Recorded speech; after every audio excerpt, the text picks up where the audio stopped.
Listo. Muy buenas tardes, les agradecemos a todos, a toda su presencia y les damos la más cordial bienvenida a esta sesión que surge de un proyecto piloto, una iniciativa de accesibilidad que busca crear estaciones táctiles en tres espacios de la red de museos INA, el Museo Virreinal ex Convento de Acolman, el Museo de Tepexpan y el Centro Comunitario Antigua Ermita de Santa Fe. Nuestra intención es hacerlo con el respeto y el cuidado que toda persona merece y no solo para cumplir con un requisito institucional. Para ello decidimos profesionalizarnos creando una dinámica que hemos estado llevando en formato de seminario.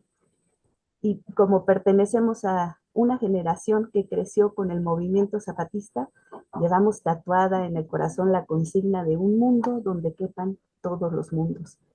Creemos que es una necesidad fundamental que en los museos quepan también todos los públicos. Así, tomando como bandera también el lema del activismo por los derechos de las personas con discapacidad, nada para nosotros sin nosotros, nos dimos a la tarea de ampliar nuestra red y generar espacios de escucha activa con quienes conocen profundamente el tema a través de la vivencia y de la experiencia en la cotidianidad. Entonces tuvimos la fortuna de que un gran divulgador y activista de estos derechos, Aldo, nos escuchara. Nos atrevimos a escribirle, bueno, David se atrevió a escribirle y accedió amablemente a venir aquí y no vino solo, sino con todo su equipo para compartirnos e intercambiar ideas, saberes y sentires sobre la discapacidad y los derechos culturales. Aprovecho para presentarlos. Mariana Palomares es licenciada en Educación Inclusiva, con experiencia en la atención a personas con discapacidad auditiva, visual, motriz, intelectual y con trastornos del neurodesarrollo. Es intérprete en lengua de señas mexicana y promotora del proyecto Historias que se sienten, que fortalece el acceso a la lectura en braille. También forma parte de la Asociación Civil Enseñas Cantando, donde impulsa la inclusión de personas sordas mediante actividades culturales y educativas. Jesús González es ingeniero y persona sorda, miembro eje de Discapacitodos. Desde la Secretaría de Igualdad del Estado apoya a personas con discapacidad auditiva en su atención y desarrollo. Además, impulsa los derechos de las personas con discapacidad a través de proyectos propios y en alianza con el movimiento. Hoy tuvo un tema familiar y no va a poder acompañarnos, pero le reconocemos. Aldo Pancardo es comunicólogo, activista y fundador de Discapacitodos. Ha representado a México en foros internacionales y ha recibido reconocimientos por su impacto social en inclusión y discapacidad. Desde su labor en programas estatales, impulsa iniciativas que fortalecen la autonomía y participación social de las personas con discapacidad en México. Carlos Leal es licenciado en Derecho y colaborador creativo de Discapacitodos. Es un entusiasta de la inclusión que promueve y apoya proyectos relacionados con los derechos de las personas con discapacidad. Su participación aporta ideas y energía para enriquecer las iniciativas del movimiento. Y queremos agradecer especialmente a Maday Cárdenas, intérprete de lenguas de señas y colaboradora de Discapacitodos. Gracias, Maday. En este proyecto también hemos adoptado nuestro propio lema. Es frente a la competencia, colaboración, frente al individualismo, proponemos colectividad. Es por eso que hemos hecho extensiva la invitación, porque no podíamos quedarnos con esta experiencia solo para nosotras. Queremos crecer, replicarla y llevarla a todos los museos y espacios culturales posibles. Gracias por aceptar nuestra invitación y esperamos que esta plática titulada Del acceso a la experiencia, discapacidad y cultura para todos sea muy fructífera. Y sin más, le cedo la palabra a Aldo. Gracias. Gracias. Yo solamente quiero hacer ahí la anotación. Está aquí también con nosotros otro miembro de Discapacitados, que es Ovidio Guajardo. Ovidio Guajardo también es miembro eje de Discapacitados. Es arquitecto de profesión, urbanista también. Ha participado en lo que es pues el gobierno del municipio de Monterrey, aportando y diseñando estrategias de accesibilidad en diferentes espacios culturales y públicos. también es parte de Discapacitados, entonces también agradezco a todo el equipo por estar aquí. Y muchas gracias a ti, Tere, gracias a ti, David, gracias a ustedes, gracias a Lina, por el interés en este tipo de temas, que es súper importantísimo.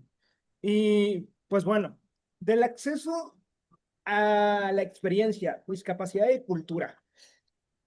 Cuando hablamos de discapacidad, hablamos de autonomía. Y creo que es una de los temas o de las palabras más importantes. ¿Por qué?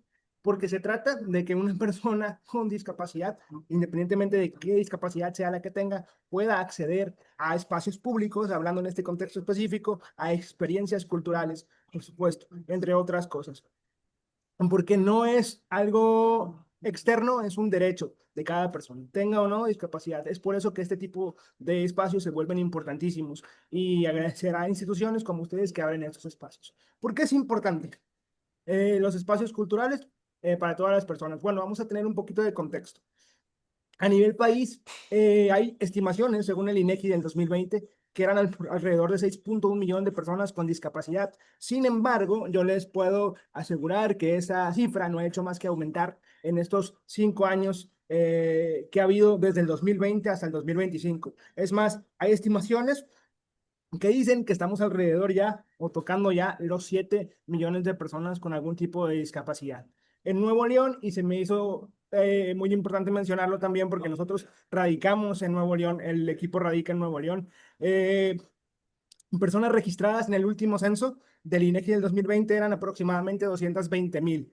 Y de acuerdo con Ciudad de México, eran aproximadamente 500,000. Pero aquí quisiera hacer una anotación bien importante. Esas son personas registradas ante el INEGI. Si nosotros tomáramos en cuenta las personas con alguna limitación que no caen en una categoría específica de discapacidad de las 5 categorías que se conocen, estaríamos hablando entonces, en el caso de Nuevo León, que esta cifra alcanza hasta los 807,000 personas con alguna limitación y discapacidad. Y yo estoy seguro que cuando hablamos de la Ciudad de México, una ciudad tan cosmopolita, grande y importante, pues esta cifra de 500,000 se dispara también muchísimo más.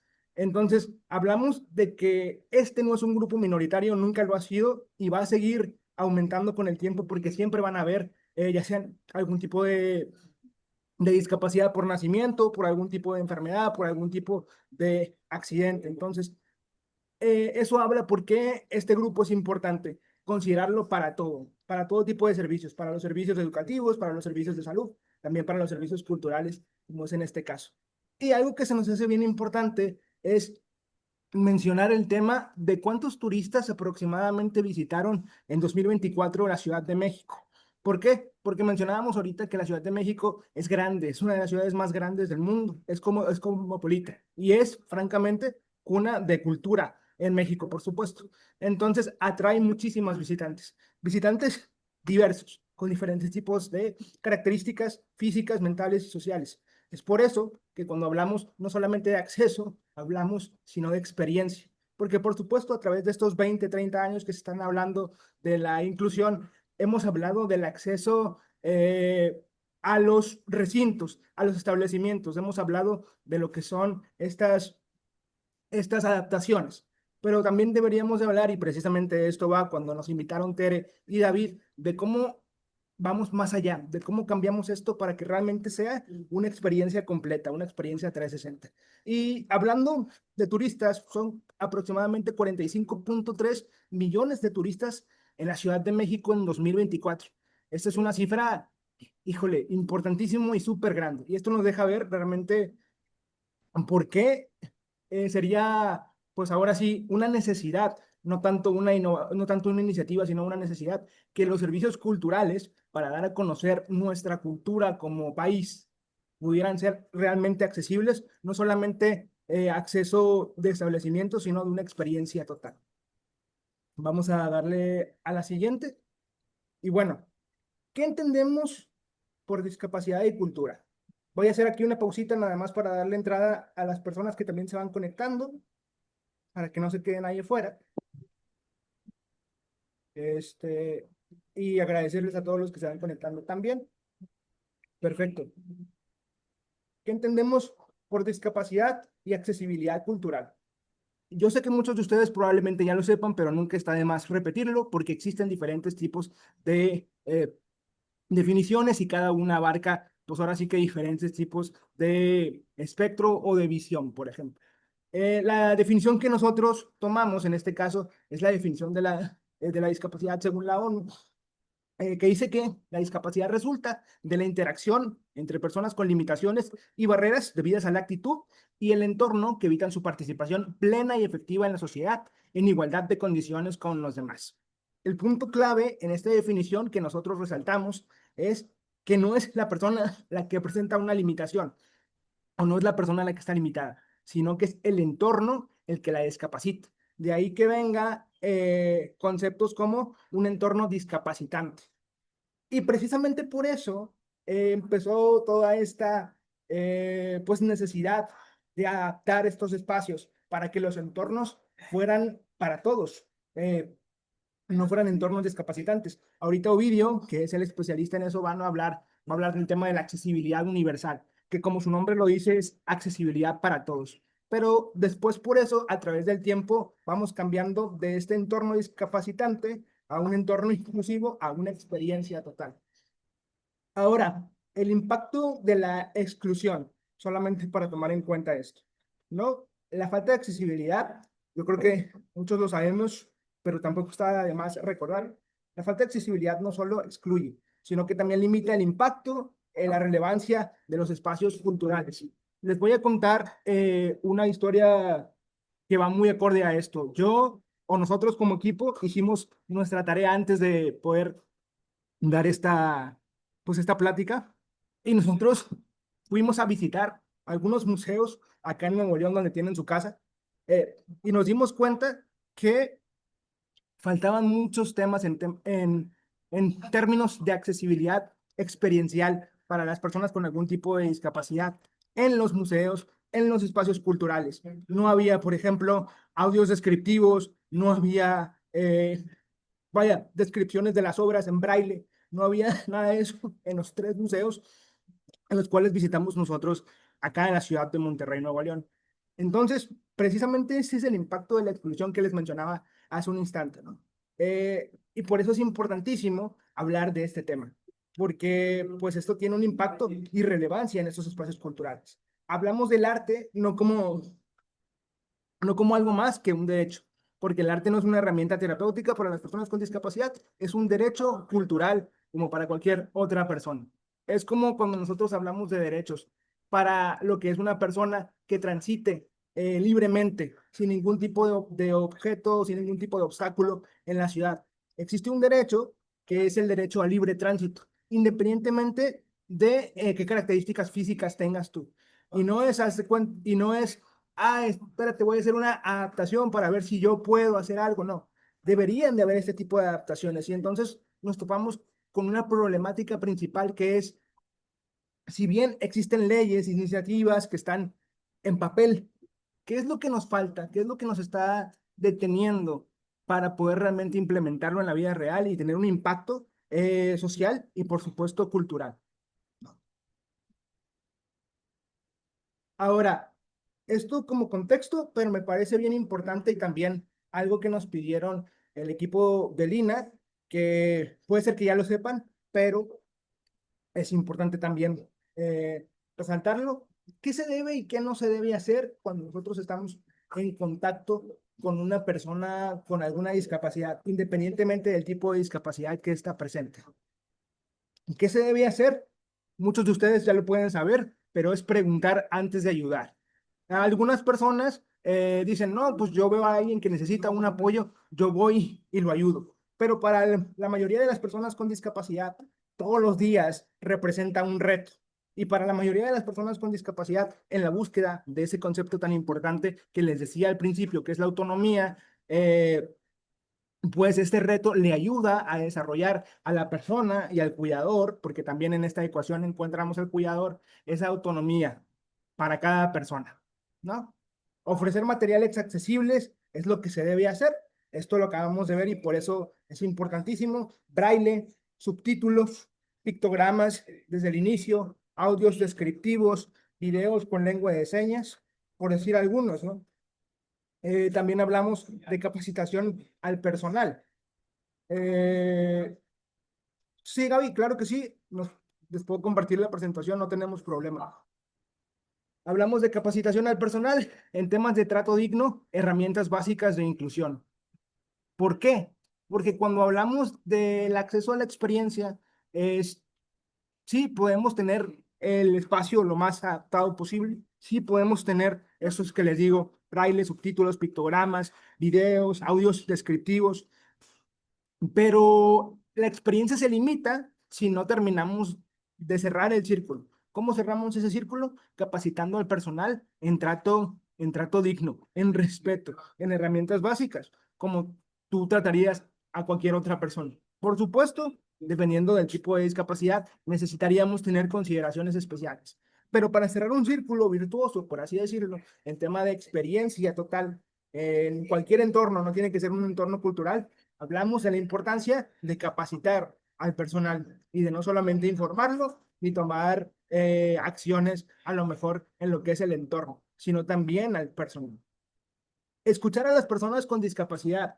Y esto es precisamente lo que está haciendo el INA el día de hoy, que es el primer paso, uno de los pasos más importantes, que es, ellos querían o tenían en su mente esta iniciativa, porque saben que es importante, porque conocen muchas cosas, porque son espacios culturales que nos representan. Y ellos sabían, como lo dijeron al principio, que un lema del equipo o del proyecto o de las personas con discapacidad, mejor dicho, es nada sobre nosotros sin nosotros. Y entonces, saben que si van a un público objetivo, como es las personas con discapacidad, necesitan incluir a personas con discapacidad para que sean ellas las voces que les puedan decir, vamos bien por aquí, no vamos bien por aquí.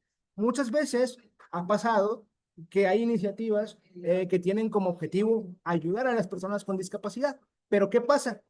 Bueno, que no incluyen a las personas con discapacidad en las tomas de decisiones, en la retroalimentación. Y es ahí donde esa iniciativa que tenía un buen objetivo termina viéndose partida a la mitad, por así decirlo. Cuando pudo haber tenido muchísimo más impacto, sí incluían a personas con discapacidad y todavía más se incluyen a un grupo de personas con diferentes tipos de discapacidades. ¿Por qué? Porque ahorita lo vamos a ir viendo. Cada quien necesita, pues, adaptaciones o consideraciones diferentes. Cada quien ve diferente su entorno, dependiendo, por supuesto, de cómo ha sido la experiencia de cada uno y de su vida. Entonces, ¿qué podemos hacer? Pues preguntar antes de ayudar, ofrecer materiales accesibles. Esto se piensa que es muy complicado, pero realmente no es tan complicado y ahorita Mariana también nos va a platicar mucho porque en todo lo que ella hace también encuentra la manera de esto, de ofrecer accesibilidad a través del braille, que muchas personas piensan que es caro, pero no, ella encuentra la manera de hacerlo lo más accesible posible. Bueno, y también el tema de la capacitación del personal, el tema de escuchar a las personas. Ahora, ¿qué es lo contrario? ¿Qué no debemos de hacer? Que muchas veces hacemos por desinformación. Bueno, suponer necesidades. Es la antítesis de preguntar. Pues no todas las personas con discapacidad necesitan lo mismo. Es prácticamente lo que les decía. Es preguntar para conocer las necesidades de la persona que tienes enfrente. Y a partir de ahí, no asumir. Y ese no asumir se traduce como un respeto a la persona. No se trata de decir, es que las personas con discapacidad no quieren que se les ayude. No, claro que como personas agradecemos la ayuda. Habrá personas con discapacidad, como todas las personas, que podrán ser a lo mejor un poquito más recatadas o no les gustará recibir ayuda o lo tomarán de una mala manera. Pero la mayoría, créanme que no, lo agradecemos. Pero como les comento, para muchos es un reto y para muchos que nos gusta encontrar la manera de seguir adelante, esto nos ayuda, ¿verdad? ¿Qué no se debe hacer también? Tratar con lástima, evitar la sobreprotección, actitudes paternalistas, el capacitismo, que es un término y un concepto bien importante cuando hablamos de discapacidad. Y el capacitismo está en nuestra vida diaria, en nuestro día a día, en nuestro léxico. Y muchas veces no nos damos cuenta porque lo tenemos tan interiorizado que se nos hace normal. Y aquí quiero hacer una diferenciación, que es, si tú no identificas estos términos, por ejemplo, eh, pues porque no estás empapado del entorno, no pasa nada. Lo que realmente pasa es que una vez que tú sabes que existen esos términos y sabes que están mal empleados, porque atentan contra lo que es el concepto de persona con discapacidad y no solamente la discapacidad, es ahí en donde se convierte no en un desconocimiento, sino en una elección. Es ahí en donde realmente estamos cayendo en un capacitismo. Pero el hecho de que tú no sepas y por desinformación lo hagas, pues no pasa nada, al contrario, se trata de que podamos aprender. El tema es cuando lo sabemos, cuando nos informamos y aún así decidimos hacerlo. Ahí es cuando debemos entonces de hacer un examen de conciencia. La accesibilidad condicional es algo que pasa muchísimo, pero que poco a poco debemos de tratar o estamos tratando con este tipo de iniciativas de cambiar, ¿no? No hacer accesibilidad solo si se puede. Volvemos a lo mismo. Así como el libre tránsito, la accesibilidad es un derecho, no un favor. ¿Por qué? Porque si tú no eres accesible en los diferentes tipos de accesibilidad, también nos va a hablar o bien un momento, pues estás de alguna manera, no, bueno, no de alguna manera, estás imposibilitando o no cumpliendo con el tema de garantizar ese derecho. Y por último, pero no menos importante, excluir por prejuicios.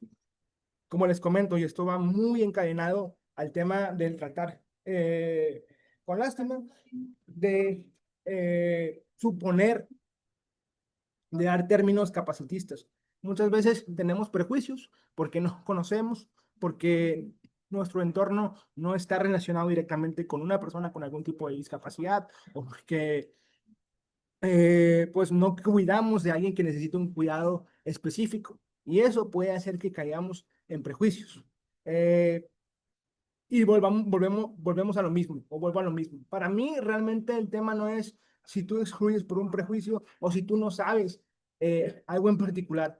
El tema es que si tú te informas, como lo estamos haciendo en este momento, a través de esta presentación, y que si tú cuidas de una persona con discapacidad, que si tú eres una persona con discapacidad, que si tú formas parte de instituciones culturales como esas y te capacitas, y aún así, pues no hacemos algo por cambiar esto. Entonces ahí es donde tenemos que realmente preguntarnos si nos está funcionando o no. ¿Qué más necesito para realmente entender el concepto? No se trata de dar culpas, sino se trata nada más de preguntar ¿qué me está faltando? ¿Hacia dónde voy? ¿Cómo puedo garantizar el respeto tanto para mí como para cualquier otra persona?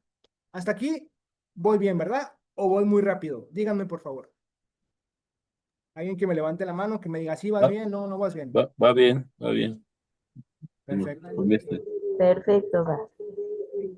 Muy bien.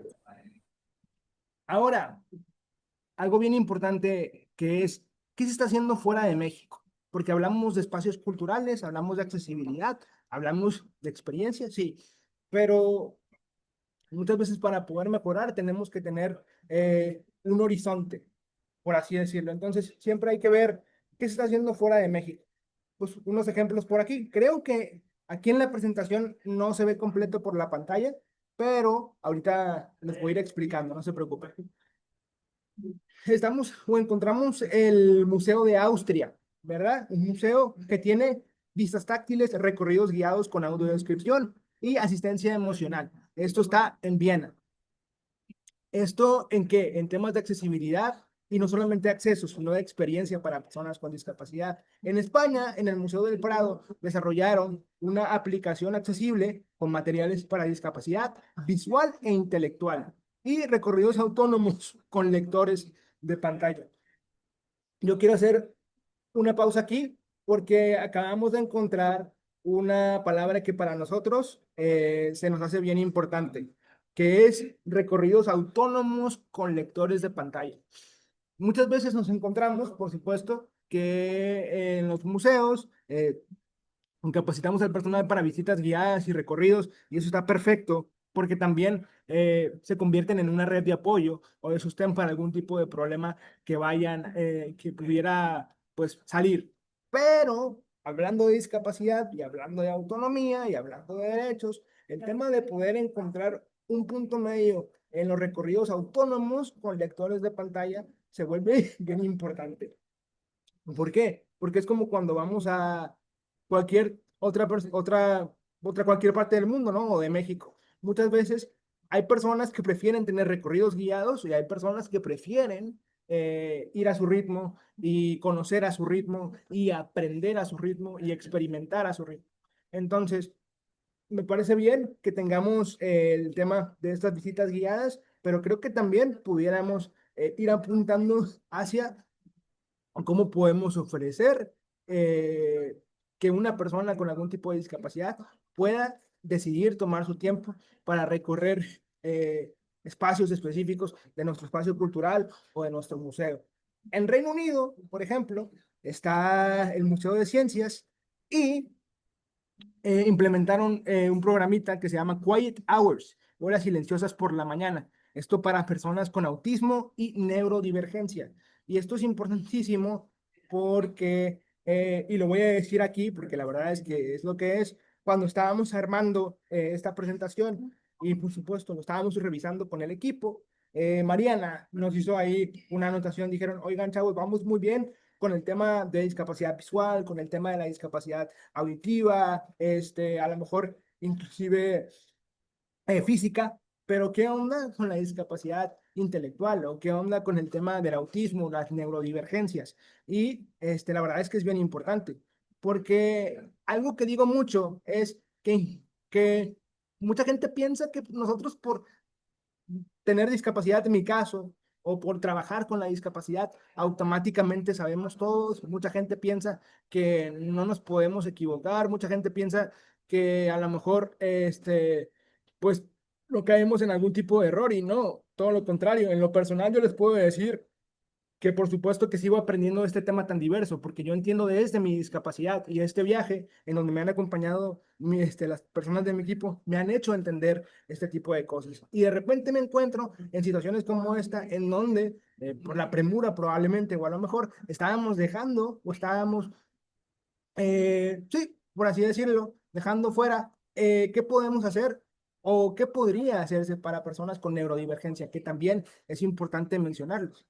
Ahora, abajito vienen lo que son, si no me equivoco, porque aquí no veo bien, porque creo que se cortó la pantalla.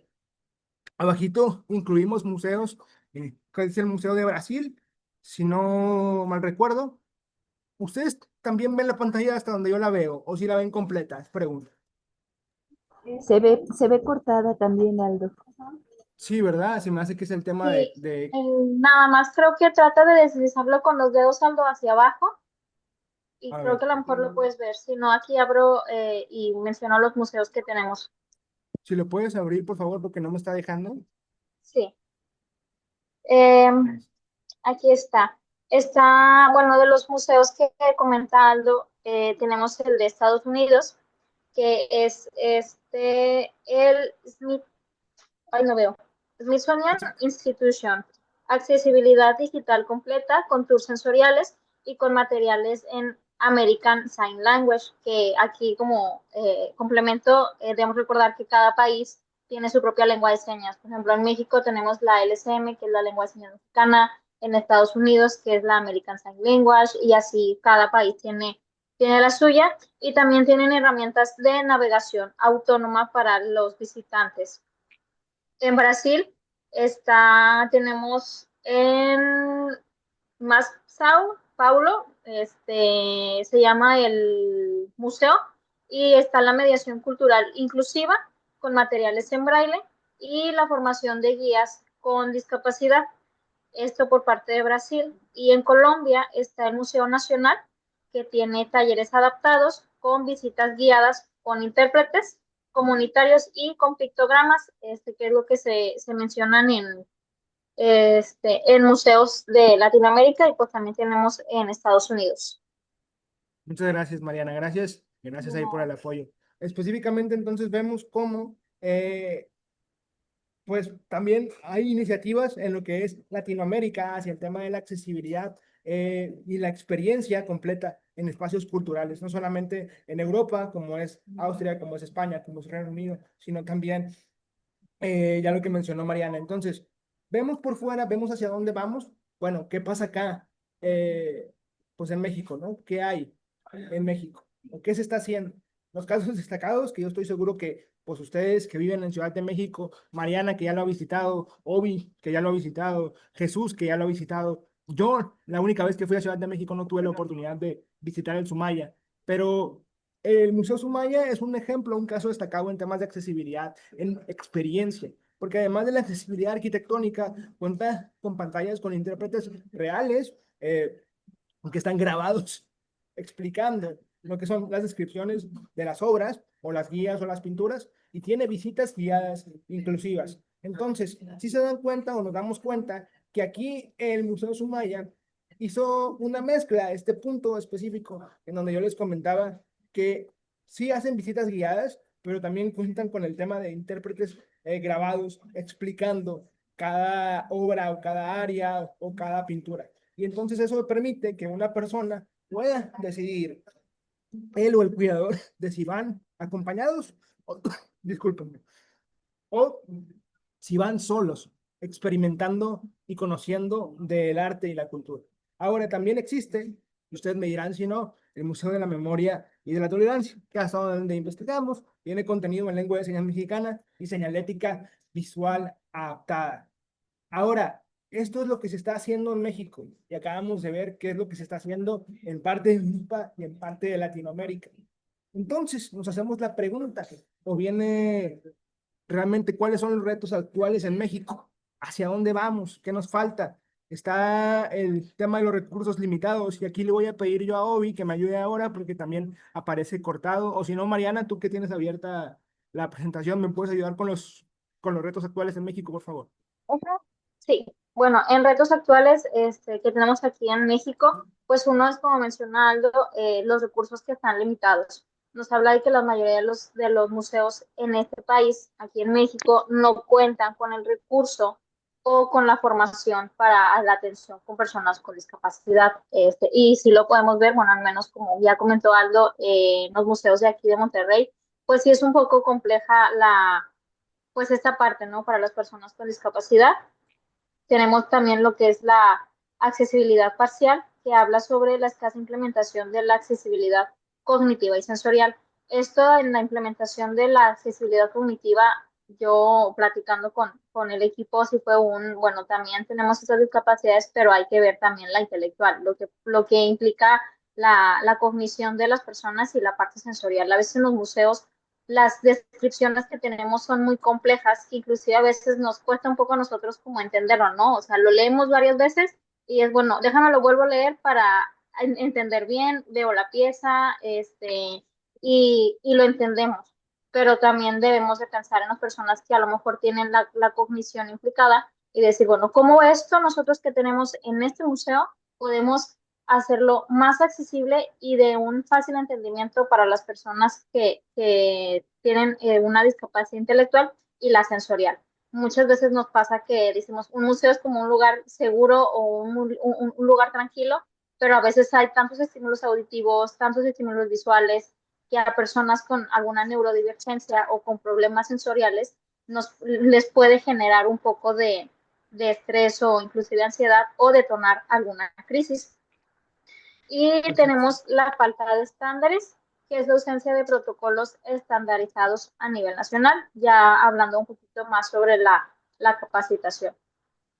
Muy bien, muchas gracias, Mariana. Algo que también quiero complementar con lo que decía Mariana es que es un punto bien importante el tema de las descripciones que se tienen en esos museos, como bien menciona Mariana, inclusive también es mencionada por ahí Ovidio en algunas juntas que tuvimos.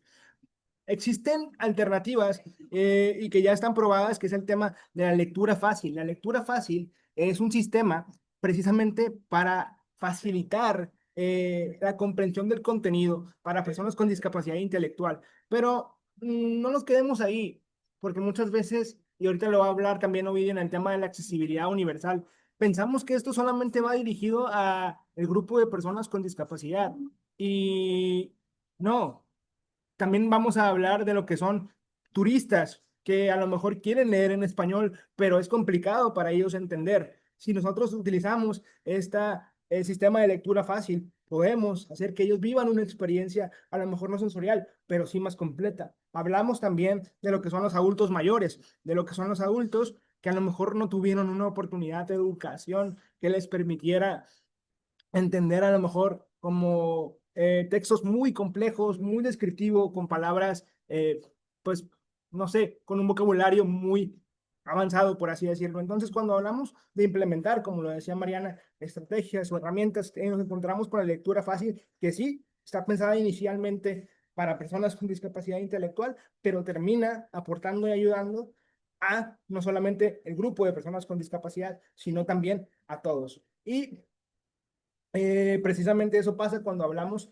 de la innovación, que muchas veces trae la discapacidad a lo que es las personas en general. Existen muchas cosas que nacieron derivadas de algo que tuviera que adaptarse para los tipos de discapacidades, pero que terminan usando todas las personas. De eso hablamos cuando hablamos de accesibilidad universal y de experiencia. De nuevo les pido una disculpa porque acá mismo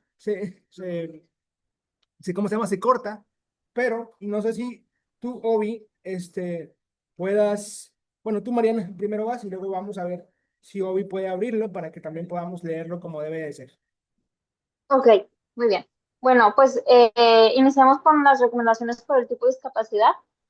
Tenemos la discapacidad visual y aquí tenemos algunos puntos que nos dicen que está la audioguía descriptiva, los textos alternativos en web, maquetas táctiles, lectores de pantalla y un alto contraste y navegación de teclado. En cuanto a la discapacidad visual, a veces pensamos que es un poco complicado por el tema del braille y pues lo que implica la discapacidad visual como tal. En mi experiencia trabajando con la discapacidad visual y en mi proyecto de libros en braille, tomando en cuenta a esta población de personas ciegas que tienen la discapacidad visual, siempre hemos como buscado la forma y la herramienta para que se pueda acceder. Sí, las audioguías descriptivas son muy útiles, pero también podemos encontrar, por ejemplo, en el Museo de Memoria y Tolerancia, en algunas exposiciones, desconozco si ahorita siguen, hay textos de sala y los textos de sala son como una hojita, y viene, por un lado viene la descripción a tinta, que es como el texto que conocemos, y por el lado contrario viene la descripción en braille. Entonces, con esta parte de la lectura fácil, que a lo mejor se puede hacer un poquito, pues, sintetizar la información, se pueden hacer este tipo de adaptaciones en cuanto a textos de sala, que la persona lo pueda tener, lo pueda manipular, lo pueda leer. También nos habla de lo que son todos los textos alternativos o lo que puede hacer como un audioguía, que ellos puedan estar escuchando y hacer un recorrido autónomo, pues es más que perfecto para iniciar con esta parte de la inclusión en personas con discapacidad visual. También las maquetas táctiles. A veces que en los museos, por el cuidado de las obras que se encuentran y demás, no podemos tocarlo. O sea, impide el contacto físico con las piezas que se demuestran, pero creo que a veces podemos encontrar la forma para crear maquetas táctiles o piezas o obras de arte que sean táctiles, que sean réplicas y que estas personas con discapacidad visual puedan tocar, o sea, puedan y complementar con lo que se pueda tener escrito en braille o en un audio. Por ejemplo, voy a hacer un ejemplo rápido. Nosotros hacemos libros de leyendas transcritos a braille y cada leyenda tiene una imagen en relieve. Entonces ahorita estamos trabajando en imágenes en relieve que puedan tocar y aparte agregamos una descripción auditiva. Entonces ya la persona con la discapacidad visual, escuchando la descripción de la imagen y aparte tocando, o sea, tocando la imagen que hacemos, a ellos les complementa y hace una experiencia más completa y un mejor entendimiento de lo que se está leyendo, de lo que se está escuchando y de lo que están viviendo en ese momento. Entonces son cosas que se pueden utilizar, que hemos utilizado nosotros y que hemos trabajado de la mano con personas ciegas, porque como decía Aldo, yo no lo puedo trabajar yo sola, necesito trabajar con las personas que tengan o tienen la discapacidad y que son usuarios de, ¿no? Así que que tienen esas oportunidades de acceder a estos establecimientos, museos, galerías de arte, etcétera. También tenemos la discapacidad auditiva, que son pues los videos en lengua de señas. Bueno, nosotros aquí contamos con nuestra intérprete que ha estado interpretando desde el inicio, que se le agradece mucho, la verdad. Obviamente tener un intérprete en los museos pues es complicado, pero creo que sí, si se buscan los recursos, podemos acceder a que las obras o la mayoría de los museos puedan tener estos videos. Por ejemplo, se comentó con el Museo Sumaya, pues están estos videos y sí, yo los he visto, he ido y lo he podido recorrer y he podido acceder a ellos y la verdad es que son de gran utilidad porque también son muy objetivos con la información que se dan. Sí, hay videos que a veces en los museos tiende a haber videos o extractos de documentales, creo que como lo es en el Museo Nacional de Antropología e Historia, entre otros que he visitado en Ciudad de México, tanto allá como aquí en Nuevo León. Pues si estos videos tienen subtítulos, pues también se agradece que todas las personas lo puedan leer. Y pues las pantallas, ¿no? Inclusive a lo mejor en estos videos que se presentan durante las exposiciones puedan tener una interpretación en lengua de señas, ya que pues va implícito, ¿no? O sea, pueden tener subtítulos, puede tener también la interpretación a la par. Y pues la capacitación básica en lengua de señas. Creo que esto es bien importante, lo hemos vivido aquí. Todos yo creo que los que trabajamos en este ámbito al menos hemos considerado o creemos que es importante tener una capacitación por lo menos básica en lo que es la lengua de señas, poder implementarla dentro de los museos y el personal que se encuentra ahí haciendo trabajo social o que labora en cualquier parte del museo que se pueda comunicar de forma básica en lengua de señas, creo que es algo bastante agradable para los que son usuarios de lengua de señas y para todos en común. Y las alertas visuales, que las alertas visuales son aquellas que se emiten cuando hay alguna emergencia o alguna precaución, ¿no? O sea, para las personas sordas es algo que a ellos les llama, los alerta, o sea, es como un poquito parpadeante, y ellos es una alerta para ellos. Muy bien, muchas Y gracias, Mariana. Va a ir Ovidio, ahora sí, ¿verdad? Discapacidad motriz. Sí, ¿verdad? Sí.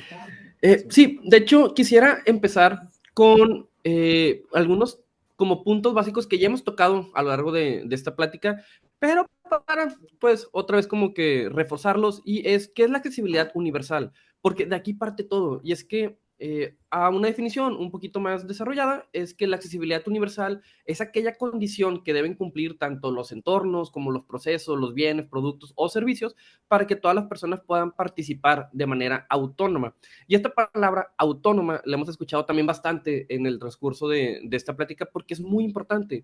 Y es que la autonomía es la capacidad y el derecho de una persona para poder tomar sus propias decisiones y llevar a cabo las actividades de la vida cotidiana utilizando sus propias habilidades y recursos. Esto es importante porque lo que queremos decir con estas definiciones es que las personas tienen el derecho de poder transitar, en este caso, por los espacios y disfrutar los espacios de manera independiente, sin necesidad de recursos externos, como pudiera ser un apoyo de una persona secundaria o etcétera. Entonces, en base a todo esto, es como nosotros planteamos o entendemos la accesibilidad, que es más que nada como un derecho. Para esto, ahora sí, ya entrando en tema, podemos continuar con el tema de la discapacidad motriz. Por ejemplo, si juntamos como estos puntos y lo enfocamos a la discapacidad motriz, entonces podemos desglosar en este sentido, por ejemplo, que el primer paso para llegar a una accesibilidad universal en el tema de la discapacidad motriz, pues es tener accesos libres de obstáculos. ¿A qué me refiero a esto? Imaginemos que nosotros somos usuarios de silla de ruedas o de bastón blanco o de algún tipo de recurso que nos ayude como a movernos. El que no tengamos obstáculos, y obstáculo puede ser, aunque no lo crean, cosas muy insignificantes. Por ejemplo, yo en la facultad llevé materias de accesibilidad universal y hubo un ejercicio que nos pusieron de entrar desde la parte de afuera del pasillo hacia el salón. En ese entonces el maestro nos puso en una silla de ruedas y ya lo comentaba con Aldo anteriormente, que un simple desnivel en cuanto a al cerámico de afuera del pasillo con el de adentro del salón, ese pequeño desnivel de milímetros hizo que yo me cayera de la silla de ruedas. Entonces, pueden ser como detalles muy, muy pequeños, pero marcan mucho la diferencia dependiendo qué herramienta estemos utilizando para desplazarnos. Entonces, he aquí como esta importancia también de los accesos libres de obstáculo. De ahí podemos agarrarnos a casi cualquier cosa, pero ahorita lo mencionamos también. Por ejemplo, las rutas amplias y despejadas, volviendo a lo mismo.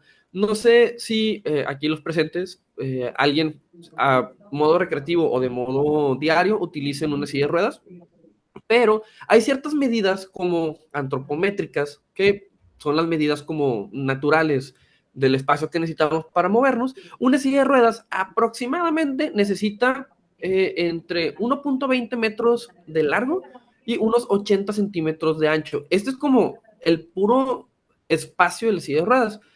Ahora, en base a esto, hay que considerar, por ejemplo, el espacio que nosotros, como usuarios de silla de ruedas, necesitaríamos para poder maniobrar. Por ejemplo, si yo quiero cambiar de dirección, quiero retroceder, dependiendo la actividad que vaya a hacer, voy a ocupar un mayor espacio como de acción. Y esto lo menciono por el punto de rutas amplias y despejadas. Esto simplemente imaginemos que estamos haciendo fila o queremos comprar un ticket de entrada a un museo o etcétera. Pero imaginémonos en un caso de emergencia donde a lo mejor tengo que salir del edificio rápidamente. Se vuelve un poquito más complicado. O sea, aparte del incidente que está pasando, tengo que maniobrar para poder pasar por ciertas puertas o etcétera. Entonces se vuelve todavía un poquito más complicado. Ahora, la información accesible desde silla de ruedas, y esto es importante. Yo personalmente no soy una persona muy alta, entonces puedo a lo mejor identificarme un poco, pero la altura de un usuario de silla de ruedas a nivel de ojos se reduce un poco. Esto también consideremos un aproximado de, digo, varía mucho, ¿verdad? Pero desde abajo de la silla de ruedas hasta, por ejemplo, nivel de ojos o hasta nivel de cabeza, pues vendría siendo alrededor de unos 1.30, 1.40 metros de alto. Entonces, se reduce bastante como el nivel de los ojos. Entonces, si nosotros ponemos señalización o texto muy arriba, se vuelve muy incómodo para la persona usuaria de silla de ruedas el tener que estar volteando hacia arriba en todo momento. Entonces, esto también se lo comentaba Aldo, que ahorita lo mencionó, que sí, soy muy fan de Ciudad de México. Este año fui al Museo Sumaya, de hecho, y le mencionaba que sí noté esto, por ejemplo, que al entrar al Museo Sumaya, que sí tiene una rampa de acceso muy bonita, pero a la hora de comprar ya el ticket, yo sí me di cuenta que está un poco alto como donde compramos el ticket. A mí me llegó más o menos como a la altura de la barbilla, más o menos, a lo mejor aquí a la altura de pecho, barbilla. Entonces, sí está muy alto. Eso a lo mejor puede dificultar si una persona en silla de ruedas viene sola, el hacer la interacción a lo mejor está muy retirado como el espacio. Entonces, sí, son pequeños detallitos que a lo mejor pueden sumar bastante. Por último, podemos hablar sobre los espacios de descanso. Y este término está interesante. Normalmente lo vemos mucho en espacios públicos muy grandes o cuando nos tenemos que desplazar mucho, que yo creo que es el caso del museo, que a lo mejor si yo tengo una discapacidad motriz y se me complica en cierto grado desplazarme, puede ser que si me desplazo durante una hora, ya me sienta cansado. Entonces, estos espacios de descanso son justamente a modo estratégico colocarlos en zonas donde los usuarios puedan tomarse 5 minutos de descanso. Podemos a lo mejor una persona de la tercera edad que a lo mejor no puede, perdón, mantener como tanto tiempo el recorrido, donde pueda descansar tantito, respirar y continuar con el recorrido sin ningún tipo de presión. Es muy importante ese tipo de espacios también. Ahora, para continuar con el tema de la discapacidad, podemos hablar sobre la discapacidad intelectual, que como decía ahorita la compañera también, que en muchas zonas casi no le prestamos mucha atención a la discapacidad intelectual, pero hay muchos rangos que entran en esta categoría que también vale mucho la pena pues incluir todos los tipos de accesibilidad. Por ejemplo, el lenguaje claro y sencillo, que ahorita creo que ya lo mencionaban. Algo tan sencillo como a lo mejor no rebuscar de más las palabras, siempre tratando de que el enfoque sea lo más directo posible. Y ojo también, porque muchos pensamos, por ejemplo, que, ay, bueno, es que son para personas con discapacidad y qué tanto van a hacer uso de estos espacios. Ahorita mencionamos que, por ejemplo, personas de la tercera edad pueden hacer uso de estos espacios. Ahorita con el tema de lenguaje claro y sencillo, para mí, desde mi perspectiva, un niño también le pudiera servir. A lo mejor infantes que no están tan desarrollados en el tema del lenguaje, también les pueda servir. Entonces, ese es el tema de la accesibilidad, que no es únicamente para un tipo de personas o para algunas personas o para cierto nicho de personas. Es una metáfora que siempre uso, pero ¿quién puede usar una escalera? ¿Quién puede usar una rampa? ¿Un niño puede usar una rampa? Sí. ¿Una persona de la tercera edad puede usar una rampa? Sí. Yo que no tengo ninguna discapacidad puedo usar una rampa. Una persona en silla de ruedas, una persona con muleta, todos pueden usar una rampa. Entonces, ¿por qué no quisiéramos que todos hicieran uso de nuestros espacios? Continuando con esto, podemos seguir con los apoyos visuales o pictogramas. También ya mencionamos que, pues sí, en efecto hay como estos videos dentro del museo, pero unos pictogramas, por ejemplo, que aquí en nuestra ciudad y en Monterrey, cuando gusten venir, hay pues ciertos negocios que están empezando a implementar de comida estos menús con pictogramas que son para ayudar visualmente a las personas que puedan pues entender un poco más de qué se trata el producto o servicio. Entonces, algo tan sencillo como colocar una imagen que ya hay demasiados estudios psicológicos y demasiados ya como pictogramas un poco ya más oficiales que están aprobados, pueden ayudar mucho como a describir el mensaje que se está plasmando en tinta. Los horarios de baja estimulación también, por ejemplo, si soy una persona con algún tipo de neurodivergencia, llámese autismo, Asperger, etcétera, el tener estas horas como de baja estimulación, que a lo mejor las luces no son tan potentes, que a lo mejor el ruido suele estar un poquito más abajo, a lo mejor incluso tener áreas o espacios donde si estas personas se pueden llegar a saturar, puedan ingresar y bajar un poquito como este ritmo. Aquí es interesante porque sí hay muchos estudios psicológicos que justamente apoyan la idea de que estas personas neurodivergentes pues su relación con el mundo suele ser un tanto más como de violencia, en el sentido de que ellos interpretan al mundo a través de ruidos fuertes, a través de luces fuertes, entonces esto los puede sobreestimular y eso puede incluso catalogarse como un tipo de violencia interna para ellos. Entonces tener como estos espacios puede ayudar bastante a que esas personas puedan bajar un poquito como esos estímulos.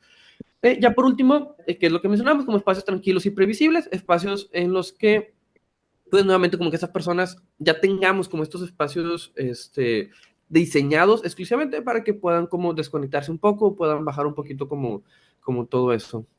Hasta aquí, a lo mejor no es muy rápido, pero es demasiada información. ¿Vamos bien? ¿Sí? Vamos muy bien, Ovidio, gracias. Perfecto. Qué bueno. Muchas gracias. Perfecto. Qué bueno. Muy bien.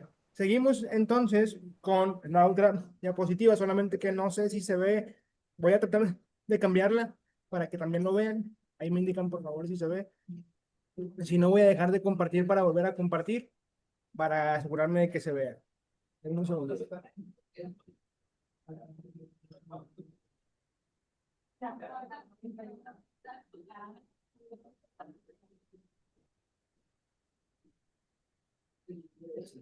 ve?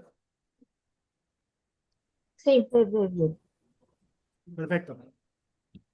Muy bien, seguimos con las recomendaciones y con los marcos normativos, continuando y complementando el tema de las neurodivergencias, ya lo decíamos bastante, pero también está el tema de espacios de decompresión, de descompresión para las personas con algún tipo de neurodivergencia. Si bien hablábamos de esos ejemplos de recorridos, como lo hace el Museo de Londres, que es Quiet Hours, estos espacios con poca luz, como lo mencionaba también Ovidio, lo mencionaba Mariana, también el tema de una área específica para descompresión y relajación, creo que sería interesante verlo, que lo acompañe también lo que es pues, el cuidador o la cuidadora, que normalmente son los papás o los familiares, para que si en algún momento, por algún tipo de situación, se llegara a disparar a algún tipo de situación con el niño o con la persona con alguna neurodivergencia, pueda también contar con un espacio seguro para esa descomprensión y se pueda volver a calmar y pueda volver a recuperar la oportunidad de seguir con el recorrido o de parar, pero siempre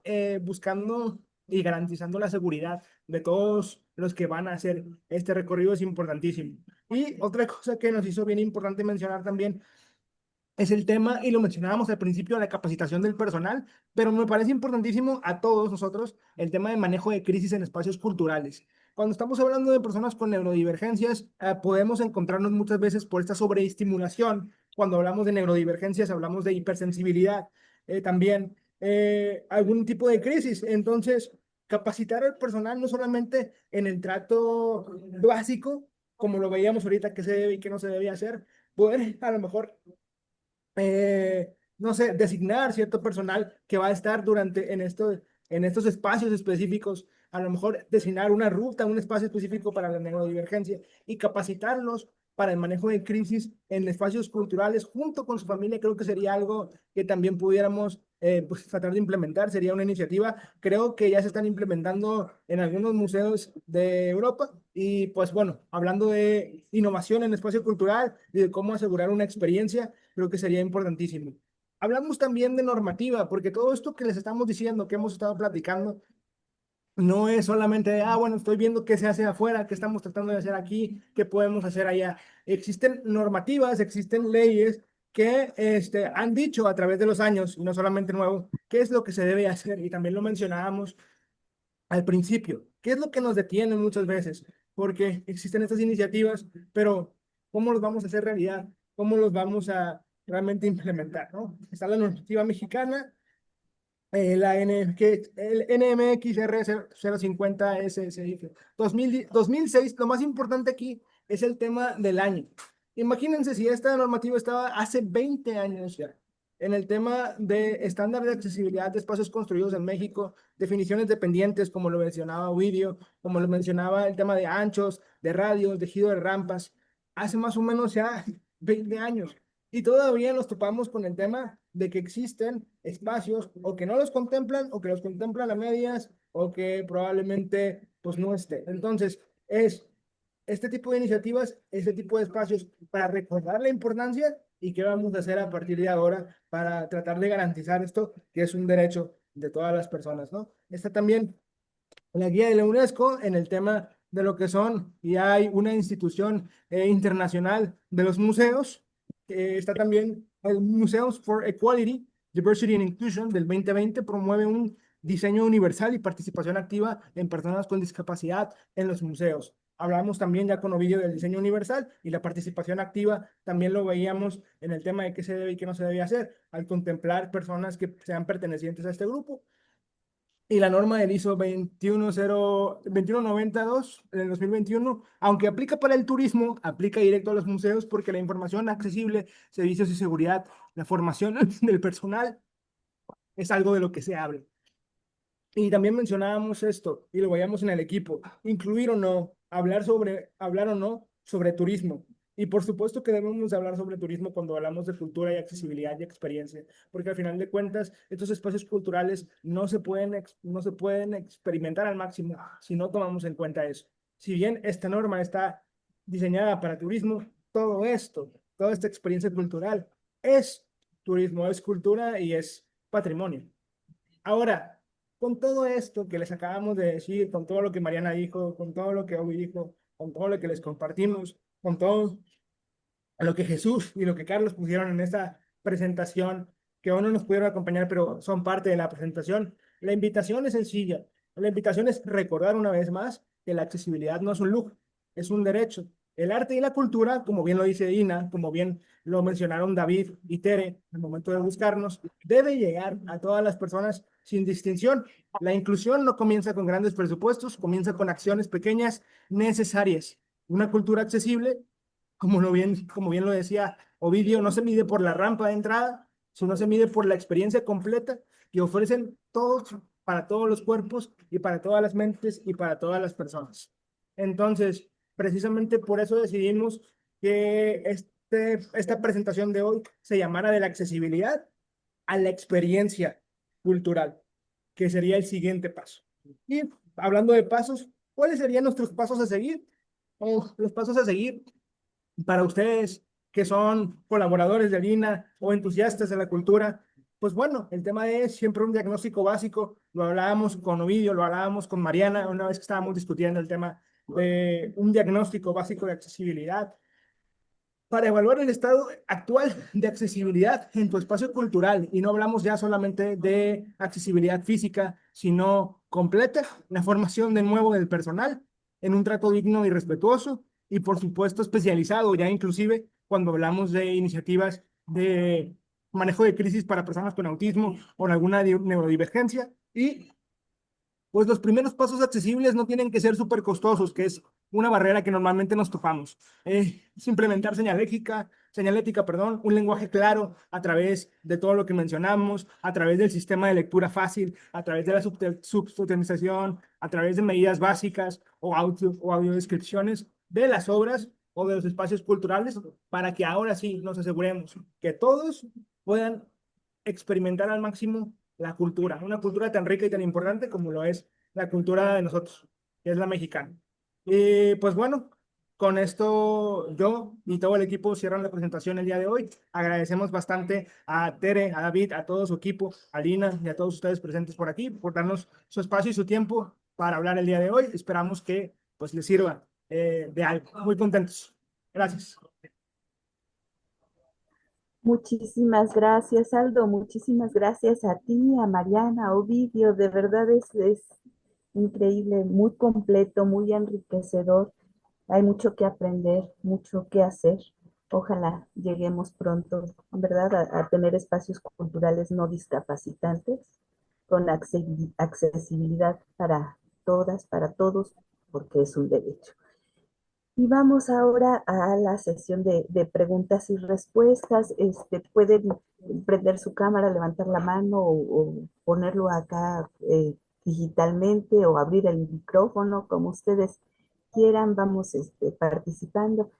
¿Alguien tiene alguna pregunta para nuestros compañeros de discapacitados?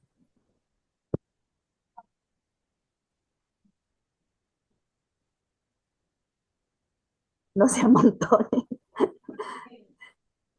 Gracias. Joana, si nos puedes decir, por favor, tu nombre, de dónde vienes y tu pregunta o comentario, por favor.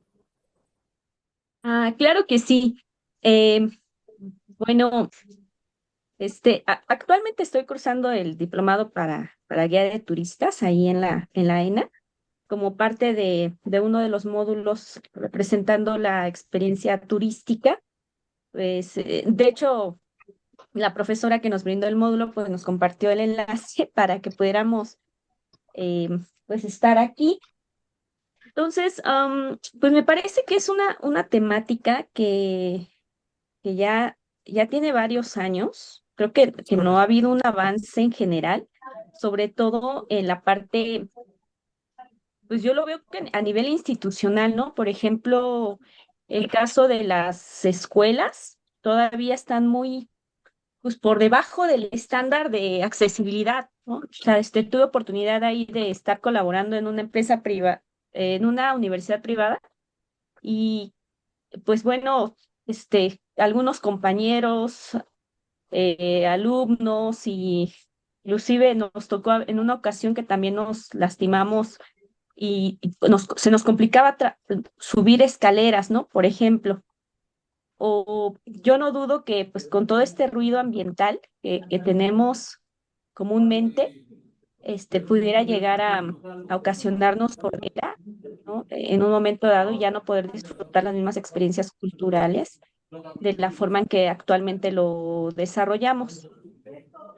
Me parece que ahí está mucho ya este tema, y no dudo que la mayoría de los municipios, instituciones lo desconozcan. Me parece que una función que sí se debería enfocar mucho como en la parte práctica, o cómo exigir, cómo se puede exigir esto. Mencionan que es un derecho cultural, es un derecho a la cultura de todos, y por lo tanto tener esto muy presente, cómo se le puede exigir a las instituciones, y por otro lado también cómo hacer para que sea sostenible el, vaya, ¿cómo decir? ¿Cómo conseguir dinero, no? A veces también para desarrollar esto. A mí me gustaría incluir, que cada vez que se visita a lo mejor un pueblo mágico, que pues, tenga esa posibilidad de poder, contar con la presencia de gente que requiera este tipo de apoyo, pero luego es complicado esa parte. Entonces, a mí sí me gustaría partir de cómo hacerlo más práctico, conseguir dinero o nosotros como ciudadanía exigir que se cumpla todo esto. Muchas gracias, Joana. ¿Alguien del grupo quiere contestar o contesto? Pues yo nada más haciendo aporte a esto y en mi experiencia que hemos tenido aquí sobre el acceso a personas con discapacidad desde mi experiencia y los recursos, creo que es mucho recurrir, bueno, al menos hasta el momento, en dos organizaciones que he participado, que va de inclusión social, pues sí es de lucharle mucho, la verdad, pero siempre buscar la forma en que esto eh, lo logremos y lo aterricemos de una forma bien. Por ejemplo, a mí me ha pasado, yo no puedo ir a un lugar y exigir algo sin demostrar exactamente lo que yo quiero y lo que yo voy a impactar. O sea, a mí lo que me ha funcionado con historias que se sienten y con enseñas cantando es ir a instituciones o ir con la gente y empezar desde el propósito, ¿no? Desde el propósito y objetivo y justo lo que mencionan aquí, ¿no? O sea, no vamos a hacer algo sobre nosotros y nosotros, ¿no? O sea, somos como un conjunto, somos un todo, o sea, todos tenemos los mismos derechos, las mismas capacidades y los mismos, y tenemos que tener el mismo acceso hacia los lugares a los que queremos ir, ¿no? O accesar. Entonces, creo que es hacer ese eco y decir, si es para ellos, también tiene que ser para mí. O sea, es algo para todos. Y siempre con el objetivo claro de lo que estamos buscando y del propósito de la accesibilidad y lo que hacemos cada uno de nosotros en nuestro trabajo. O sea, y es hablando en todos los trabajos, desde el turismo hasta la educación, museos, conciertos, de todo. Muy bien, complementando lo que dice Mariana, creo que sí es importantísimo, pero un pasito más allá para garantizar esto que decía, eh, creo que fue, ¿cómo se llamaba? A Gaby Huerta, que también nos mencionó, nos preguntaba lo mismo. Era, híjole, es que hay que recordarles válgame la redundancia, a las instituciones, a las personas, a los tomadores de decisiones, cuántas personas con discapacidad somos. O sea, para que ellos puedan dimensionar que no es un grupo minoritario, que no es un grupo vulnerable, que podemos convertirnos en una fuerza y somos una fuerza necesaria para lo que es el país y tenemos derecho, por lo tanto, para eso. Y entonces, a partir de ahí, una vez que ellos vuelvan a ver, que les vuelva a caer el 20 como lo que realmente se dice, ¿cuántos somos? Entonces ¿sabes qué? Como decía Mariana, tengo que llegar con algo bien explicado, bien planchado, con quién soy, porque es importante. Pues, ¿cómo les cae que es importante? Porque somos 7 millones de personas en México. ¿Cómo les cae que es importante? Porque no estamos garantizando ese tipo de cosas. ¿Cómo le vamos a hacer? Entonces y voy a decir una opinión que puede ser impopular. Lamentablemente, muchas veces se ve o se le da más énfasis a lo que aporta económicamente, ¿no? Entonces, muchas veces se dice, pues es que el grupo no aporta económicamente. Pues muchas veces no, porque no tenemos las condiciones necesarias para aportar, teniendo en cuenta nuestra diversidad. Si ustedes o si nosotros como ciudadanía, como institución, como activista, como Estado, hacemos algo por nosotros, creo que al final de cuentas es por todos, no nada más por las personas con discapacidad. Es levantar la voz, es recordar lo que son, cuántos somos, por qué es importante, qué podemos aportar, cómo lo podemos aportar y qué necesitamos. Y además, nada más dando un ejemplo que me parece bien importante, es recordar que en este momento podemos empujar más porque si bien no es lo ideal, porque lo ideal sería que fuera pues en todo momento, existen, vamos a decirlo así, momentos únicos como este que pasan cada 4 años en donde viene un mundial y el día de hoy o viene para acá, para México. Y entonces eso se convierte en un foco.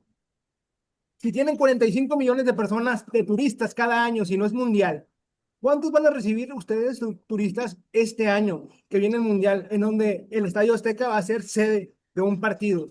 ¿Cuántos turistas? con cuánta diversidad. Entonces es recordarle a las personas que son tomadores de decisiones que van a poder tener o ofertar una experiencia cultural completa y va a ser una ventana para que vean qué se está haciendo en este tipo de temas. Este sería mi comentario, mi aportación, ¿verdad? Siempre desde el respeto, por supuesto. David. Gracias, Aldo. Pues, antes que nada, agradecer a Aldo, Ovidio, Mariana. Ahí se me fue el nombre de la intérprete, pero no, también muchísimas gracias. Este, en general. Y yo pensaba dos cosas. Uno, agradecerle, es muy completo lo que nos han platicado y responde muy bien como a esta necesidad que nosotros vamos planteando cuando hacemos como este contacto contigo, con ustedes, principalmente. Y pensaba, realmente tiene que ver con lo que han estado preguntando las compañeritas de cómo poder implementar esto que existe en una norma desde hace 20 años, por ejemplo, ¿no? Y entonces yo pensaba un poco así como, alguna vez me metí a un curso de de sánscrito, ¿no? Entonces tengo ahí mi certificado de que tengo nociones de sánscrito, pero un papel no significa que yo domine esa lengua, ¿no? No sé si me explico, ¿no? O sea, la existencia de ese papel no quiere decir que eso ya sucedió en la realidad. Y entonces lo que tendríamos que hacer es implementarlo y más allá de la existencia de una norma, no existimos en un reconocimiento institucional, no existimos los profesionales preparados o no en su totalidad. Digamos, la gente puede tener nociones, puede tener una sensibilidad, puede tener experiencias que reconozcan, pero es necesario hacer ese tipo de acciones de profesionalización realmente. Es decir, si no, todo se queda en la buena voluntad, ¿no? Y entonces hay como acciones de buena voluntad que nos van construyendo un poco. La intención de este seminario es que de repente se vayan convirtiendo en acciones más, digamos, eh, cotidianas. Un poco la idea sería hacer un seminario para 2026 en el que se fuera abriendo precisamente para todos, que nosotros fuéramos constantemente en un seminario permanente, abriendo este tipo de aprendizaje, de saber, de sentires, etcétera. Y nada más como segundo punto, en esta cuestión de repente nos enfocamos mucho en estas discapacidades, digamos, evidentes, por mencionarlas de alguna manera, y ahorita que mencionaba las neurodivergencias, en una sesión anterior platicábamos con una compañera de ¿Qué pasa, eh, Chichoto? la red de museos para personas con discapacidad, y ella nos decía, por ejemplo, de los niños que había que distinguir, por ejemplo, entre una crisis por ejemplo, una pequeña con autismo, de un berrinche, ¿no? Porque de repente el personal de los museos lo que dice es, está haciendo berrinche, ¿no? Y entonces, porque no es evidente esa discapacidad, por ejemplo. Y entonces, ya para cerrar como con una pregunta al equipo de discapacitados es, digamos, se han dado como orientaciones, pero como cuestiones de acción de emergencia. Por ejemplo, yo mañana voy al museo y mañana me encuentro con esta situación. ¿Qué cosas se recomiendan así en lo inmediato que yo pudiera hacer o que el personal de los museos pudiera hacer al enfrentarse ante una crisis así? ¿No? No, espero haber sido claro. Gracias. Sí. Ovidio, ¿quieres contestar o contesto yo? Bien, igual nada más como para ahí complementar un poquito, sí, de hecho, muy bien planteado, porque hay discapacidades exactamente que no son evidentes y justo, o sea, como que podemos no estar muy seguros de cómo proceder en esos casos. Entonces, soy muy fiel a esto que hemos estado diciendo, de justo por eso las capacitaciones suelen ser como tan importantes, porque pueden darse circunstancias muy complejas en las que eh, hay muchas formas en las que no se deberían de hacer, o muchas cosas que no se deberían de hacer, pero algo que mencionó Aldo y lo hemos platicado como equipo, y es que siempre esta parte de querer como siempre, o tener esa disposición de ayudar. Oye, ¿te puedo ayudar con algo? ¿Necesitas ayuda? El preguntar siempre primero, obviamente con la disposición de, puede sumar bastante. A lo mejor va a haber personas que no van a requerir ese apoyo, va a haber personas que sí, pero justo este tipo de capacitaciones pueden como ayudarnos como de entrada, cómo acercarnos, cómo abordar la situación y tener como las herramientas para poderlo solventar. Puntualmente, en este caso, yo te diría que sí, lo primero es, por ejemplo, conocer esta parte de qué es una neurodivergencia, por ejemplo, cómo puede una persona neurodivergente, cómo se relaciona con el mundo, o sea, que de entrada, o sea, qué es lo que, si es el ruido, si son las luces, a lo mejor darle un espacio para que la persona se pueda calmar un poquito. Hay como estas cosas, pero no sé si ya lo quieras como continuar. Sí, yo creo que son tres pasos. Yo puedo definirlo en tres pasos, que sería primero que nada está el tema de de informarse uno, como en esta ocasión, espacios donde haya información eh, de discapacidad. Después, el segundo paso yo lo llevaría a la sensibilización. Una sensibilización va acompañada de la información. Tú te sensibilizas porque si no eres parte de la comunidad o no cuidas de alguien, estás desensibilizado porque no es parte de tu cotidianidad. Y el tercer paso sería, y yo hago una diferencia bien grande entre una sensibilización y una capacitación. Porque una sensibilización es yo te doy información y entonces tú te sensibilizas de que existe una realidad a la cual tú normalmente no perteneces o no has visto y entonces por eso se hace inexistente. Y después pasamos a la capacitación, que es, ok, yo, persona, tomo acciones para realmente pasar de la sensibilización, de entender el contexto, a ser parte de él, a accionar. Y después un cuarto sería una implementación súper básica. ¿Como cuál? Como, no sé, capacitaciones en lengua de señas, en capacitaciones en manejo de crisis, como lo mencionábamos, capacitaciones, hay en mil, pero yo lo llevaría en cuatro pasos. La información, la sensibilización, la capacitación y la implementación básica. Eso es lo que podríamos hacer y es lo que se debería hacer. Y muchas veces se piensa que cuesta mucho, pero no, es la voluntad primeramente y después encontrar lo que esos recursos que hay y que nosotros como discapacitados también podemos ayudarlos, ¿verdad? Aprovechando ahí la ventanita. Mariana.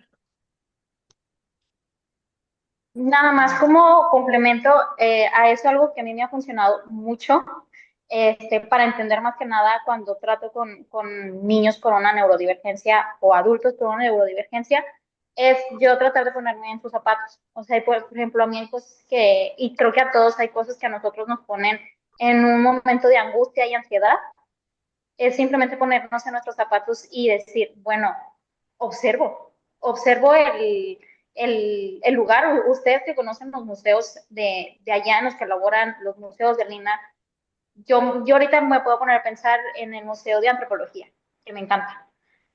Y a mí, para mí el Museo de Antropología, en cuestión de Mariana Palomares, a mí qué me puede causar una sensación de estrés o de ansiedad. ¿Cómo me siento yo cuando estoy estresada, cuando estoy ansiosa? Esos ejercicios a mí me han ayudado a uno a empatizar más y a decir, me quiero capacitar para esto, quiero hacer esto y puedo hacer esto. Yo creo que eso que a todos nos puede servir para poder llegar a esto y ya complementando con los pasos que comenta Aldo, con lo que nos dice Ovidio, logramos muchas cosas, de verdad. O sea, simplemente ponernos en los zapatos de ellos de diferentes situaciones nos puede ayudar bastante en comprender y en entender mejor una capacitación para atender las distintas neurodivergencias o discapacidades. Muchas gracias, Mariana. Tiene levantada la mano Víctor Noxpango. ¿Me das permiso antes de leer un comentario de Gloria Noxpango? No, nos dice, además de los ejemplos, ay, gracias, yo me lo tomé. Además de los ejemplos de museos, ¿hay algún otro espacio que hayan visitado o consideren que tenga una experiencia accesible? Nos dice Gloria Galván, disculpen, no puedo hacer uso del micrófono en este momento. Entonces les dejo la pregunta. Mariana, Ovidio, ¿quieren contestar?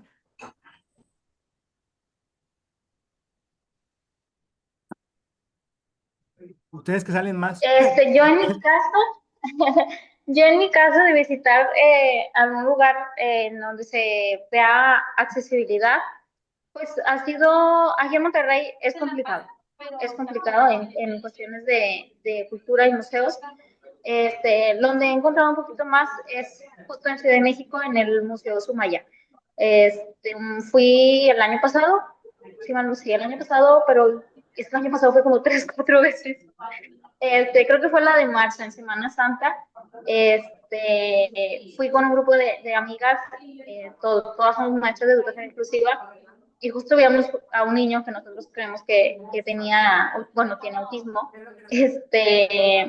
Vimos cómo entró en crisis, ¿no? O sea, y parte del personal del museo sí se acercó para retirarlo, ¿no? O sea, hacer como que el retiro correcto del niño, se retiró con sus familias, de hecho se fue en el ascensor. Son cosas que he visto. He tenido un poco de experiencia también platicando con personal de Grupo Xcaret en Cancún. Sí hay un plan, por ejemplo, ellos sí tienen un plan muy completo, muy completo en cuanto a accesibilidad para todas las discapacidades que hemos estado hablando, inclusive de parte de la neurodivergencia. De hecho, si mal no recuerdo, creo que en el Parque Exenses, que ya ven que el Grupo Xcaret tiene diferentes parques, el Parque Exenses sí tienen como una serie de listas de cómo pudieran acceder personas con discapacidad y personas con neurodivergencias por el mismo tema que tiene el Parque Exenses, para que ellos no puedan evitar un manejo de crisis o decir, el parque tiene estas características, es así, así, así, así, se hace esto. Estos son los lugares en que yo conozco y que he visitado o que tienen un acceso, o sea, que son como, tienen las puertas un poquito más abiertas para darle la accesibilidad a todas las personas con discapacidad. Muchas gracias, Mariana. Aldo, ¿vas a decir algo No, nada más. acerca de esto? ¿No? Para. Bueno, le damos la palabra entonces a Víctor Noxpango, por favor. Gracias, Tere. Nada más creo que antes de mí estaba Alberto Salazar. Había estado levantando la mano, pero creo que no puso el Beto, icono. perdón. Entonces, por Qué favor, Beto. pena. No hay ningún problema. De principio, muchas gracias por invitarme a esta plática. Yo creo que ha sido realmente maravillosa, muy enriquecedora. Y yo empezaría a comentar un poco a partir de las palabras de Aldo, que mencionó acerca de que el entorno discapacita. O sea, lo cual, pues sí, a mí me parece una frase, pues sí, avasalladora. Y sobre todo también tiene que ver mucho con lo que son los procesos conscientales, ¿no? En el sentido de que siempre pensamos que el problema es de otros, que nunca es nuestro. Cuando todas las personas de este planeta, en cualquier momento podemos llegar a una discapacidad, o sea, ya por nos dio diabetes, nos quedamos ciegos, igual una enfermedad auditiva, nos quedamos sordos, me levanto de la silla y y ya me rompo una pierna, un brazo y ya quedo discapacitado. Y en fin, hay muchas, ¿no?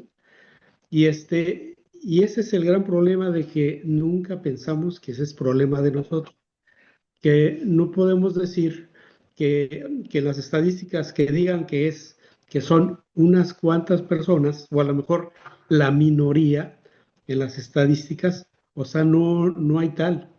Es un problema que se debe de tomar en cuenta que es de toda la sociedad y que todos los programas tendrían que estar vinculados pues a poner a poner los condicionantes para ir mejorando y solventando todas estas necesidades. Pues en mi caso que pues sí, trabajé varios años en el INAH, en el área de museos, Pues yo lo que veo es de que sí ha habido muchos coqueteos en hacer actividades relacionadas para la atención con personas con discapacidad, pero desgraciadamente no tienen una continuidad, sino que solamente se ven como pequeños espacios en exposiciones temporales o en actividades de verano, y ya después, o sea, se vuelve a olvidar, ¿no? Y aún así, pues sí han sido, yo creo que han sido buenas experiencias que hay que retomarse. O sea, otro gran problema que tiene, por ejemplo, el caso de los museos de Lina, pues es de que la mayoría de sus espacios, o sea, son adaptados. Todos sus inmuebles son adaptados. La mayoría son inmuebles históricos y que también las condicionantes para mejorar la accesibilidad, sobre todo motriz, es muy dificultosa, ¿no? Y no se puede solventar a lo que se tiene que necesitar, ¿no? La otra parte, pues es la elaboración de todos los proyectos de lo que conforman un museo, ¿no? Principalmente hablando desde el proyecto arquitectónico cuando se va a crear un nuevo espacio. O sea, que no concibe las áreas, los espacios, o sea, la circulación, o sea, los declives, este, para tener todos estos espacios necesarios, ¿no? Eh, la segunda parte de los proyectos serían los curatoriales, que en este caso, pues, cuando se establecen los contenidos museológicos, el qué decir del museo, y también la selección de objetos, eh, siempre se piensa más en un discurso, en un qué decir un poco complicado, que no tiene la accesibilidad para todo el mundo, incluso para los que tenemos la posibilidad de tener mayor acceso a la comunicación. Y finalmente, también el proyecto museográfico, que en muchos de los casos a veces se piensa más en la estética, en que quede muy bonito, muy hermoso, o sea, muy llamativo, pero se olvidan de estas necesidades, sobre todo de las alturas, y de reforzar la comunicación, que es la parte más esencial de un museo, ¿no? Y finalmente, pues llega la otra parte que sería el proyecto y la acción de atender al público, que también pensando que el público es muy diverso, ¿sí? Mucho, muy diverso y que tiene necesidades también muy diversas, ¿sí? Y entonces, pues ahí resulta de que hay muchas acciones que quedan obviadas, que pensando que es el público que tiene que solucionar esa necesidad para poderse apropiar de lo que es el mensaje que tiene que transmitir el museo, en lugar de que el museo sea el facilitador del conocimiento que se transmite a través de un discurso y de los objetos para que sea accesible a todo público, ¿no? Pues por lo pronto, pues muchas gracias por la invitación y pues un abrazo para todos. Mis felicitaciones. Abrazo, Beto. Muchas gracias, Beto, abrazo. Y bueno, ahora sí, no obstante. Hola, ¿qué tal? Muy buenas tardes. Muchas gracias a todos eh, por su participación tan puntual. Y yo creo que voy a tocar también una serie de inquietudes que Beto ya puso ahorita en contexto, sobre todo justo lo que Aldo mencionaba, este asunto de los contextos discapacitantes, ¿no? Entonces, me parece ahí muy interesante cómo estas necesidades o incluso estas normativas existentes ya ahora desde hace 20 años, lo que generan es una necesidad de política de Estado. Eso implica salir del museo, ¿no?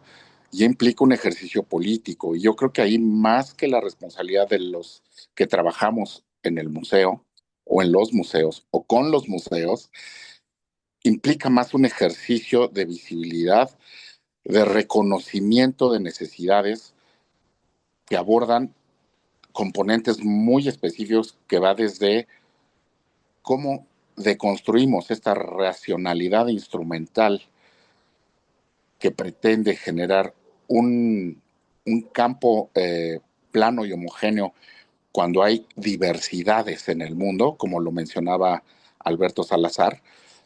Y la otra es este peso que se tiene laboral de los trabajadores de museos, donde también, ¿qué tanto los trabajadores de museos están o estamos discapacitados por el propio contexto? Es decir, ¿cuántos de nosotros se nos exige realizar una serie de políticas y acciones que pretenden tender o aplanar este territorio irregular para los asistentes, o en el caso de los museos de Lina, los derechohabientes, que ni siquiera nosotros estamos en condiciones o nos encontramos justamente en un contexto discapacitante, que va desde los recursos, desde el personal y desde o llegar incluso a los servicios que brindamos. En mi caso, estoy en un espacio, dirigiendo un espacio comunitario, que es un ex convento del siglo XVI, y como bien anotaba Alberto Salazar, pues prácticamente carecemos de las normas básicas como rampas de acceso. Pero además les tengo que compartir que yo estoy en un contexto llamado Tepoztlán, el cual prácticamente es un monumento enclavado en una montaña rocosa. Entonces ya de ahí es sumamente complejo. El contexto donde está el museo ya lo vuelve discapacitante, ¿no? La posibilidad de acceder, de llegar y de poder tener una vía de acceso al atrio donde este museo se encuentra, ya se vuelve todo un reto para personas discapacitadas. No obstante, sí hemos tenido visitantes que llegan en silla de ruedas y logran subir con apoyo de los trabajadores que estamos en el ex convento, llegar a conocer el claustro alto de este espacio. Entonces, a mí me parece que de repente este ejercicio que se hace de la mejor voluntad, pues parece ser como esta norma o decreto real que hubo en la Nueva España en el siglo XVI, que parece ser que dictaba algo así como acátese, pero no se haga, ¿no? Es decir, todos sabemos que existen estas normativas desde el siglo XVI, pero pues no las hacemos porque no hay manera estructural de llevarlas a cabo, porque estamos en unas condiciones de pauperización, no solo afectiva, sino intelectual y en términos económicos. Y la otra me parece que es muy agudo el conflicto que hay con esta idea de confort, de clase, que atraviesa el trabajo del museo, ¿no? Pareciese que estos grandes museos que nos comparten fuese el modelo al cual tenemos que aspirar nosotros, y la gran pregunta es, ¿qué hacemos con lo que tenemos de la mejor manera? Y creo que el estar mostrando estos espacios que tienen varios millones de euros o de dólares detrás de ellos, pues justamente se vuelven arquetipos de una estética instrumental que nos colocan en este ejercicio, pues de discapacitados también a nosotros como instituciones, ¿no? O sea, lo único que yo lograba ver en su presentación tan compleja y tan bien estructurada era justamente la condición y contexto de discapacidad, donde se vuelve necesaria una política de Estado, no solo una política de museos, que atienda y que se trabaje desde fuera. Yo estoy sorprendido con la numeralia que presentan, y yo creo que esa numeralia se puede triplicar con el número de gente que tiene algún tipo de discapacidad que ni siquiera está registrada, es decir, por el registro civil, ¿no? En contextos de cierre, en contextos, ¿no? En contextos todavía mucho más no, no metropolitanos, por llamarlo de alguna manera. Entonces, a mí me parece muy importante también tener esta conciencia, no solo de clases, sino esta conciencia este, eh, ideológica que al museo nos atraviesa, pues evidentemente, de evaluar el museo en el contexto en el que se encuentra, en la economía que se acomoda, porque también es bien interesante cómo ustedes, como un grupo que reflexiona desde Monterrey, con las implicaciones que eso tiene, cómo funciona, cómo funcionan estos grupos y cómo los afecta ese contexto. Y, por ejemplo, alguien que se encuentra en ahora en este boom de museos que tenemos en la ruta del Museo Maya, por decir algo, ¿no? ¿Cómo se está dando esos procesos de adecuación del contexto, del inmueble, como bien lo mencionaba Alberto Salazar, de los contenidos que tenemos, que él menciona como ejercicios curatoriales y museográficos, y de los servicios, y yo me iría o regresaría justamente a todos los que estamos envueltos en estos procesos, que nosotros también necesitamos, y ya lo había mencionado Aldo, este ejercicio no solo de sensibilización, sino de capacitación. Yo estoy totalmente discapacitado en ese sentido. No tengo herramientas teóricas ni metodológicas para la atención de una crisis, incluso en mi mismo personal, o de reconocimiento si alguno de nosotros somos neurodivergentes. Y yo creo que es una responsabilidad, de nuevo, que tenemos que dirigirlo no solo a lo que el museo hace, sino a lo que permite que el museo suceda, que es la institución. Y les agradezco mucho por esta información tan nutrida que nos ofrecieron el día de hoy. Muchas gracias. Muchas gracias, Víctor. Muchas gracias a todos y a todas. Tenemos varias preguntas, se nos van a quedar lamentablemente en el tintero porque nos ganó el tiempo. Quisiera solamente terminar leyendo un agradecimiento.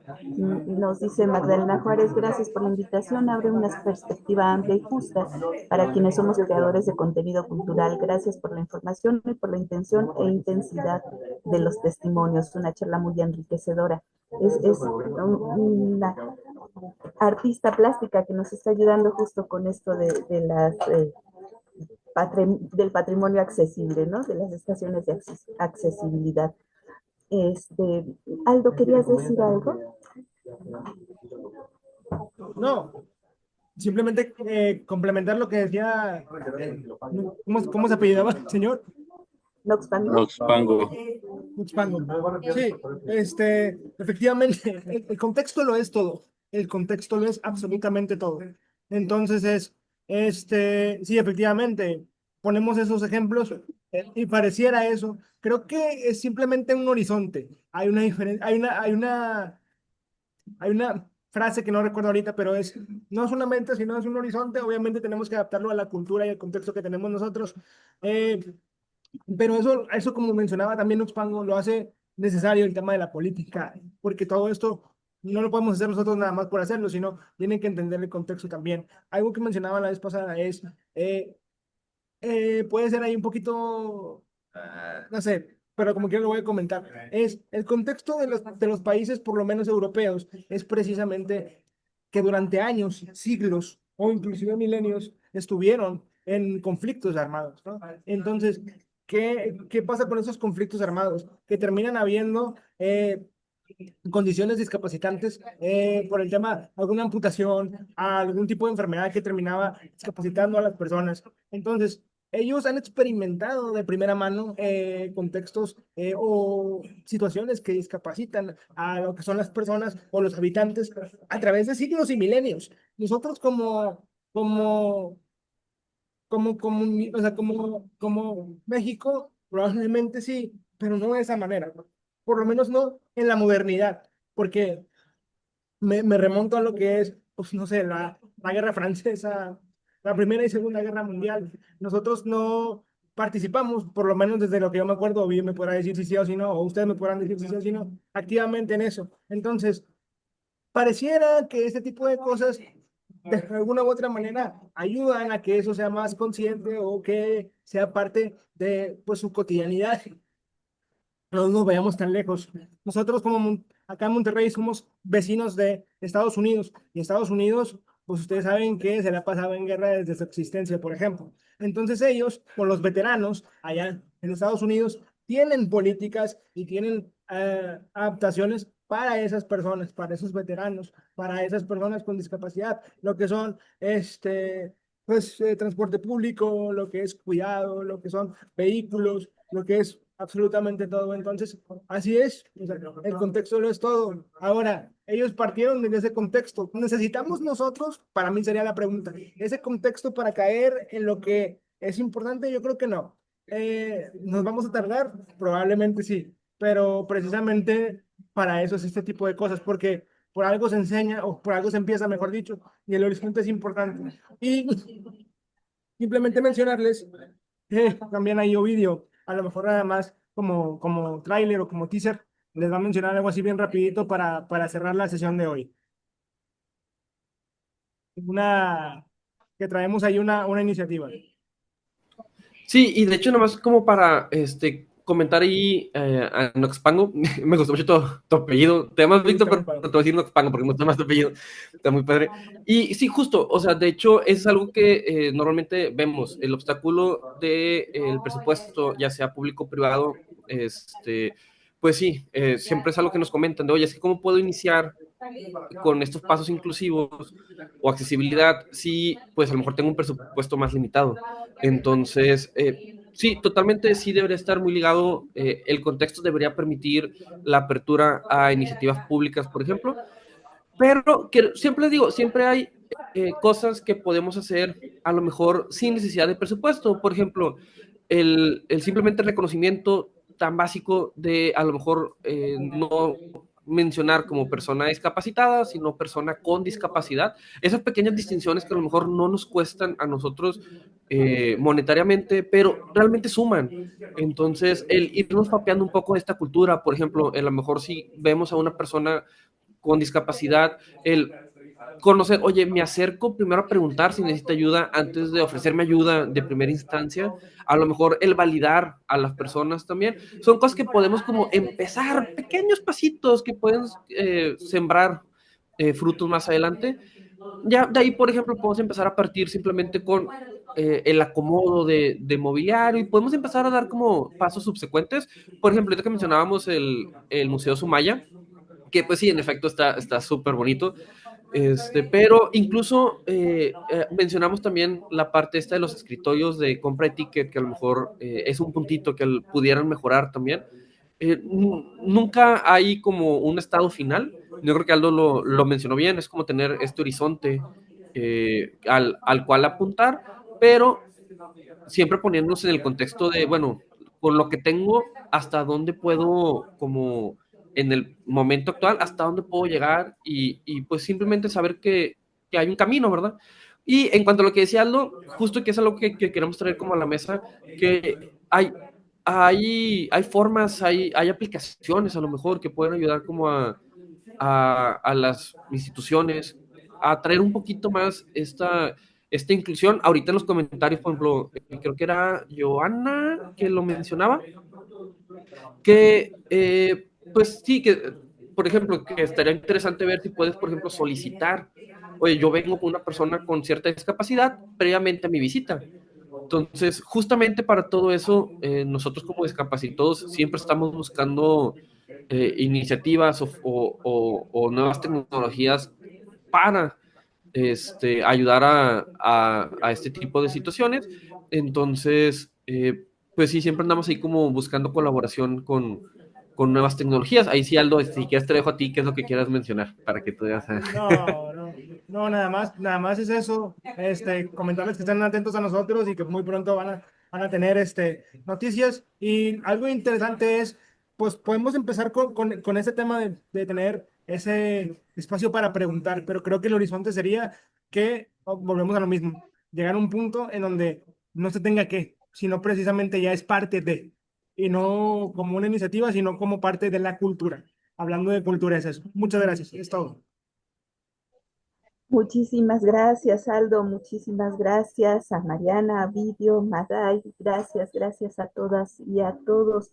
Gracias a nuestras compañeras en este sueño por tener espacios menos discapacitantes.